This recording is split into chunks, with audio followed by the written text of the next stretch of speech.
Hey Dave, you decided to go with an opener in Corey Knebel. What led to that decision, and what do you like about him since you've put him in this position kind of a few times this season? Why we did it, I think it's more of appreciating in one game what we feel gives us the best chance to win. Corey's a guy that I expected to pitch tonight. And so just kind of changing when he pitches is part of it. The Giants have been a tremendous ball club all year, and just speaking to the offensive side, they have been the best team in baseball as far as getting matchup advantages, platoon advantages. And this allows us to a little bit get a neutral pitcher who's done it, who's had success, who's all in on doing it, and potentially giving us some matchups going forward throughout the game. Talk to Julio, he's all in on doing it. He's done it in the past, last year in particular, where he thrived. And so when you talk with those two players, and just feeling that it gives us the best chance to win a ball game, and he's done it before. And then what are the challenges, as well as kind of the fun part about a Game 5 when it's all hands on deck and preparing your lineup and kind of the different matchups when the Giants haven't yet kind of put out their lineup just yet? I think it's the fun part is that there's a lot of variables. It's one game. Anything can flip the momentum or win the game or lose the game. So that's fun. That's exciting. I think that the familiarity with both clubs and how you're going to kind of best create advantages matchup-wise is part of the fun part as well. And obviously we haven't got the Giants lineup yet. That's kind of, I'm sure they're digging in on stuff like that. But the bottom line is, at the end of the day, is we still have to execute. We have to make pitches. We have to catch the baseball, and we have to take good at bats. And whatever team does that best will win the game. Straight back, Dylan. Hey Dave, I know that in baseball the rules have become kind of more fluid, right? Even things like wins aren't valued the way they used to be. Now, that said, we know that players themselves actually still care about these things. Given the year Urias had, I mean, didn't it feel like he kind of earned the opportunity to start a game like this? And I don't know, how much did that kind of weigh in? I mean, didn't you want to kind of give it to him from that standpoint? Absolutely, without a doubt. I think if you're looking at the player, the person, the probables and all that kind of stuff, feather in his cap, all that kind of stuff, does he deserve it? Do I want that for him? Absolutely. I think that we have to take the next secondary look and figure out ultimately what gives us the best chance to win the game. And it's not saying he's not going to pitch. I expect him to pitch a lot tonight. And the only thing Julio cares about is winning the ball game. That's what people are going to remember, not who started the game, in my opinion. And so I think that if that is our single, overall aligned philosophy and goal, this is the way that we feel is best to do it. And having him go deep in the game is also a good thing for us too. Far left, Tyler. Dave, how you doing? As you say, I mean, Julio had a great year. He's done everything you've asked of him. So what is the potential downside of just having him start the way he has all year? Well, the thing is that we don't know what's going to happen tonight. And there's downside in him starting, if he were to start the game, because you could look at familiarity. He just faced his team 5 days ago. Those guys stacking and setting the matchups that they want. There's downside in doing it the way we chose to do this. It's something that Corey's never started a playoff game. But I think that ultimately we trust both players can handle this, and we expect to go out there and execute. And we feel in one game with the familiarity of both clubs, this gives us the best chance to win tonight.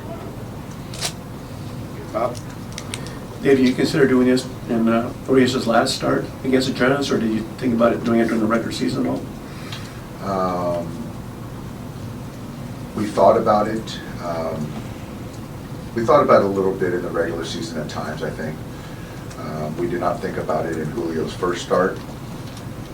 Just seeing Corey's usage up to now, where he's fresh and feels really good. And also having a guy in Julio, it just a spot, Bob, it just, for us, it just became very clear that this gives us the best chance to win and kind of dictate a little bit more of the matchups in the middle part of the game towards the end. Down in front. And with a team this experienced, do you have any extra confidence going into a game like this, or are you worried about even a team like this being a little tight going into a game 5? I'm certainly not worried about us being tight. So I think the experience and me knowing our players, I think, can speak to that and validate that. I just want us to go out there and play good baseball games. So that is the fun part of this, that no one knows how it's going to play out. But as far as being tight, emotions, kind of heartbeat, I'm not worried about that. Dave, back. Dave, the way that Julio pitched last year in October for you in different roles as closing out games, starting, how much did that give you confidence that he would be the one guy in your rotation that could actually handle a situation like this tonight? He is the one guy, and it's not taking away, kind of to Dylan's question earlier, it's not taking away, it's actually would be the biggest compliment to Julio, because not taking away from any of our other starters, but they're very set and fixed in their ways.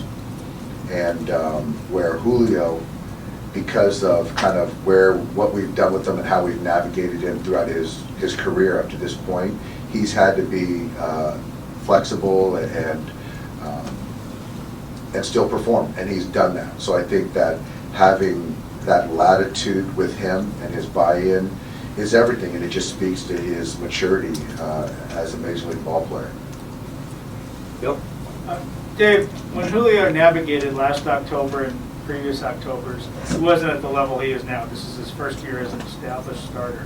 When you guys have this meeting yesterday to talk about this, do you or somebody else who played bring up the mental aspect of the game? That are you risking telling a 20-game winner who finished 7th in the league in ERA that he's not good enough to start game 5? That he's thinking about that? We brought it up yesterday and kind of laid it out and how we feel that it's not only about Julio. I think that he's smart enough to understand that it's about other guys, other pitchers that are going to take the baseball tonight that actually gives them a better chance to perform. So I think that the first look is to say that it's a slide on Julio, which my compliment to him being able to adjust and also allowing for other guys to have the best opportunity to take down outs. So we did lay it out, and he completely understood kind of the thought behind it. Yeah, Doc, looking for social media, a lot of fans in LA think this is your call only.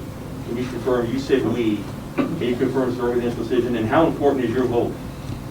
It's from all the way to the tippy top of the Dodgers organization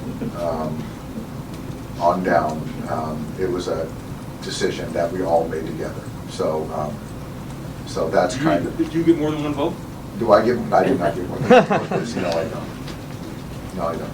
Dave, Kapler mentioned that you texted him with the change, I guess, last night. I did. Yeah, was there any thought of not doing that, or is it in your mind that's like you're going to do it? You're going to make sure the other team knows what you're doing?